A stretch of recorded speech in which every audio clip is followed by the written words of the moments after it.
Pão e patê de frango. A estranha história dos sabores de sorvete. As delícias geradas consumiram na Grã-Bretanha em séculos passados eram apresentados em uma imensa variedade de formas e sabores. Os sorvetes também eram baratos no passado. Seu nome em inglês era Penny Licks, lambidas por uma moeda. Foto Jet Imagens. A organização English Heritage está vendendo em 13 dos locais históricos que administra o que ela chama de a melhor coisa desde o pão fatiado, sorvete de pão integral, inspirado em uma receita britânica da era georgiana, período que terminou em 1830. O anúncio do novo sabor menciona vários outros sabores extravagantes da era georgiana que foram testados pela English Heritage até chegar ao pão integral. Eles incluem sorvetes de pepino e de queijo parmesão.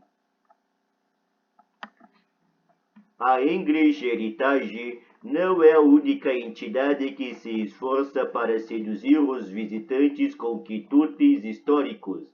Em Edimburgo, na Escócia, um casarão histórico conhecido como Gladstone Island, administrado pelo National Trust for Scotland, possui uma sorveteria inspirada na leiteria que funcionava no local em 1904. Ali é possível degustar sorvetes de flor de sabugueiro e de creme de limão siciliano, baseados em uma receita de 1770. E os visitantes também podem fazer diversos tours com temas alimentícios.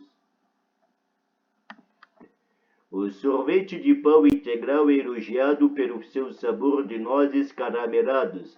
Talvez ele seja mais familiar para os apreciadores contemporâneos do que outros pratos históricos, mas as delícias geradas consumidas na Grã-Bretanha em séculos passados eram apresentados em uma imensa variedade de formas e sabores. Agnes Marshall era autoridade em sorvetes do final do século XIX.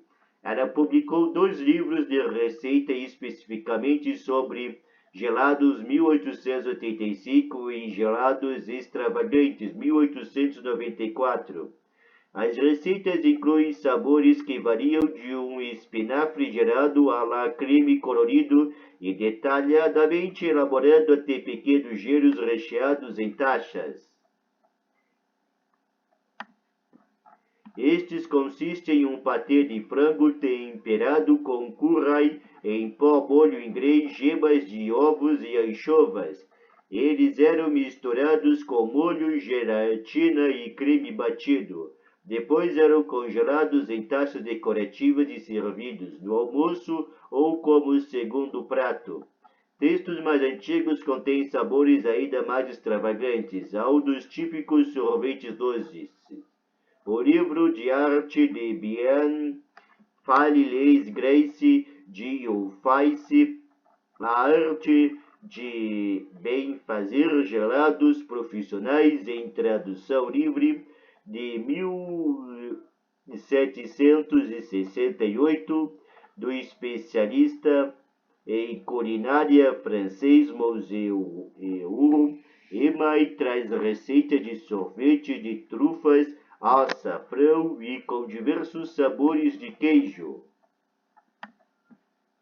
A história do sorvete. Na época dos livros de Agnes Marshall, o sorvete era muito mais acessível aos públicos do que nos séculos anteriores.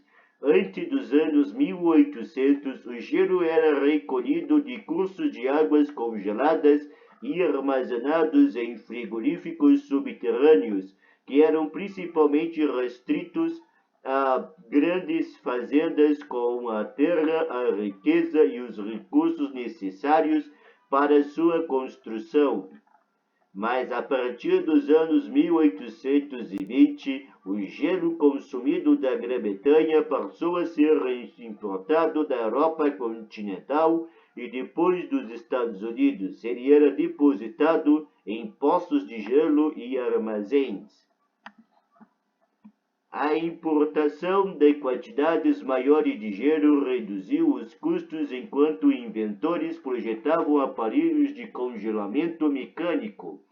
O gelo só começaria a ser facilmente produzido em casa muito tempo depois, mas a redução do custo do gelo tornou o sorvete mais acessível e foram criados implementos para a produção doméstica de gelo. Os livros de receita de Emai e Marshall ilustram aparelhos para produzir sorvete e a patente do congelador de Marshall empregou a mesma técnica de congelamento do congelador. De potes e baldes, Sarbotieri e Sonsial e Francês de Monsieur e Mai. Gelo e sal eram colocados em volta de um balde, no qual uma mistura de água ou creme era agitada ou girada até congelar. A inovação de Marshall era a panela rasa, que aumentou a superfície fornecida para congelamento mais rápido. Equipada com esse congelador e talvez com a caverna de gelo da patente de Marshall para armazenar os gelados, os donos de casa de classe média conseguiram produzir sorvete na sua própria cozinha. O sorvete e o lazer. O sorvete é perfeito para atrair visitantes aos locais históricos hoje em dia. Não apenas pela história de como ele era produzido na casa, mas pelas suas relações com as férias. Seja como uma bebida, uma ostra ou praia, ou pelo jingle de um caminhão de sorvetes que se aproxima, o sorvete traz claras relações culturais e emocionais com a recreação e o lazer. E isso também acontecia no passado. Na Grã-Bretanha do século XIX, os vendedores ambulantes, muitos deles imigrantes italianos, começaram a vender pequenas taças de sorvetes em barracas ou carrinhos nas ruas. Ao contrário das iguarias imaculadamente elaboradas do livro de receita de Marshall, que exigiam a compra de diversos equipamentos, esses sorvetes eram produzidos para serem consumidos fora de casa. E também eram baratos. Seu nome em inglês era Penalix, algo como lambida por centavos. Os clientes compravam seus gelados em taças de vidro para lamber, comiam e devolviam a taça para o vendedor que a reutilizava. Com a crescente quantidade de resorts do litoral e o crescimento da indústria do lazer ao longo do século XIX, os gelos eram apreciados nas férias, em excursões de um dia e em eventos públicos como feiras ou exibições.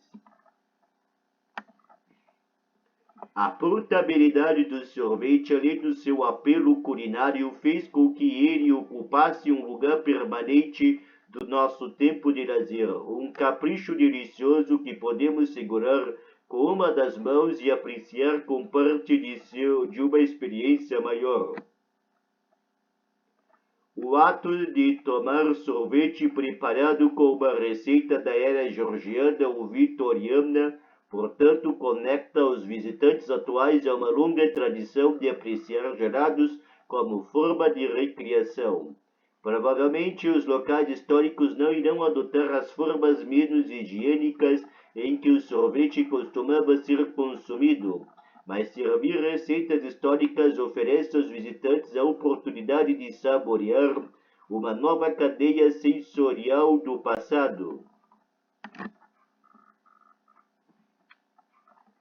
E aquele sabor pode estar relacionado a histórias maiores. A partir do sorvete, podemos aprender sobre desenvolvimentos tecnológicos, avanços do comportamento relativo à higiene, viagens globais, disponibilidade de ingredientes ao longo do tempo, tendência, moda e hábitos de lazer.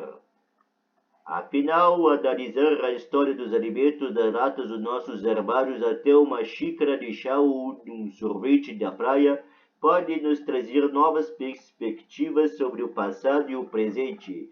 Lindsay Middleton, é historiadora alimentar associada de intercâmbio de conhecimento da Universidade de Glasgow, no Reino Unido.